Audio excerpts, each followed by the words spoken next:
नमस्कार, दृष्टि न्यूज में आपका स्वागत है। मैं हूं आपके साथ अंकिता। चलिए बढ़ते हैं खबर की ओर। मध्य प्रदेश के स्थापना दिवस पर मुख्यमंत्री डॉक्टर मोहन यादव का बयान। देशवासियों और प्रदेशवासियों को स्थापना दिवस की हार्दिक शुभकामनाएं। देशवासियों और प्रदेशवासियों को स्थापना दिवस की हार्दिक शुभकामनाएं। राज्य ने 70 साल की यात्रा में प्रगति और उन्नति की। मध्य प्रदेश समृद्ध राज्य बना। योजना की दृष्टि से अलग प्रकार का हमारा राज्य निकाल कर आया। कई क्षेत्रों में हमने नए नए लक्ष्य हासिल किए। हमारे 20 साल की यात्रा 55 साल पर भारी पड़ती है। ईरान के अंदर अगर कोई मंदिर है तो उसको प्रदर्शनी के माध्यम से यहाँ दिखाया जा रहा है। विक्रमादित्य जीवन काल को बताने के लिए सरकार कर रही है काम। प्रदेश के अतीत को भी बताने का प्रयास प्रदर्शनी के माध्यम से किया जा रहा है। सभी गौरवशाली मध्य प्रदेश के अतीत को देखें। देश के साथ कदम से कदम मिलाकर मध्य प्रदेश ऐसे चल रहा है, उसकी लघु प्रदर्शनी यहाँ दिखाई दे रही है। युवाओं को रोजगार देने पर, प्रमोशन देने पर सरकार काम कर रही है। पूर्व प्रधानमंत्री अटल बिहारी के जन्मदिन तक प्रदेश में कई विकास के काम किए जाएंगे। हम उद्योग और रोजगार वर्ष मना रहे हैं। आज देव दिवाली है। मेरी अपनी ओर से सभी को देव दिवाली की बधाई। संस्कृति धाराओं को विकसित करने का काम कर रहे हैं। कल विक्रमादित्य के महानाट्य का मंचन होगा।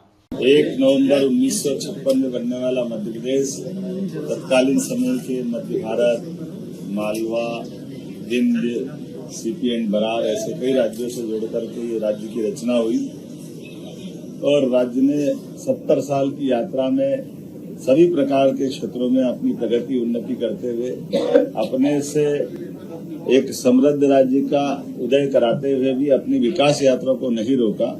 छत्तीसगढ़ आज हमारा ही अपना भाई है जो हमसे अपने योजना के दृष्टि से एक अलग प्रकार का राज्य बनकर के निकल के आया और हमें इस बात का संतोष है कि उसके भी 25 वर्ष हो रहे हैं। तो छत्तीसगढ़ के मुख्यमंत्री को, छत्तीसगढ़ की सरकार को और माननीय प्रधानमंत्री को भी धन्यवाद। वो आज उसकी रजत जयंती में शामिल हो रही है, हमारे लिए सौभाग्य की बात है। जब हम अपने 70वें वर्ष की तरफ बढ़ रहे हैं तो समान रूप से कई क्षेत्रों में हमने अपने जो नए नए लक्ष्य हासिल किए उस दिशा में छलांग लगा के आगे बढ़ रहे हैं। आज हम कल्पना करें केवल 70 साल की विहंगम सिंहावलोकन के आधार पर तो हमारी ये 20 साल की यात्रा 55 साल पे भारी पड़ती है। उसके आधार पर हम बीते 2 साल की यात्रा के लिए भी हमने अपनी प्रदर्शनी में लक्ष्य हासिल करने के लिए वो टारगेट भी रखे और अतीत के काल से भारत के अभ्युदय का भी कहानी और उसके माध्यम से गौरवशाली अतीत की तरफ भी प्रदर्शनी के माध्यम से बताने का प्रयास किया। जब हमारे देश के कई हिस्से हमारे सांस्कृतिक भारत के अतीत के काल के कोई हिस्से होंगे, वहां पर भी जैसे आज ईरान के अंदर भी मंदिर है तो उस मंदिर की एक चित्र इस प्रदर्शनी के अंदर लगा हुआ। बंदर अब्बास में जहां भगवान राम और उनकी प्रतिमाओं का एक अंदर का गर्भ का दृश्य, वो भी प्रतिमा अंदर दिखाई दे रही है।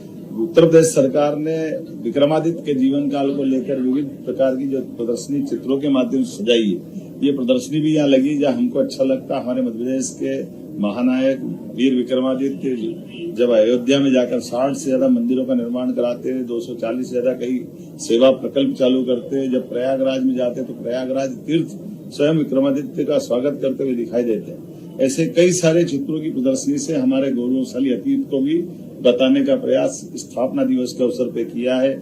इस प्रदर्शनी में निःशुल्क आने के लिए और समझने के लिए दिन भर आज कल परसों लगातार रहेगी। आपके माध्यम से अपील करना चाहेंगे कि अपने मध्य प्रदेश के गौरवशाली अतीत को भी देखें और बदलते दौर में भारत के साथ माननीय प्रधानमंत्री के नेतृत्व में मध्य प्रदेश कदम से कदम मिला के कैसे चल रहा है उसकी लघु झांकी भी यहाँ दिखाई दी है। जहाँ बीते हम अपनी सरकार के बनने के बाद 60,000 से ज्यादा लोगों को हमने नौकरियां दी है, जिसका प्रमाण हमारे सबके सामने है। हमारी 3 साल की पीएससी की सारी एग्जाम कराते हुए ये 2025 की पीएससी के एग्जाम के लिए आए। सभी प्रकार के क्षेत्रों में लगातार मंजूरियां देते हुए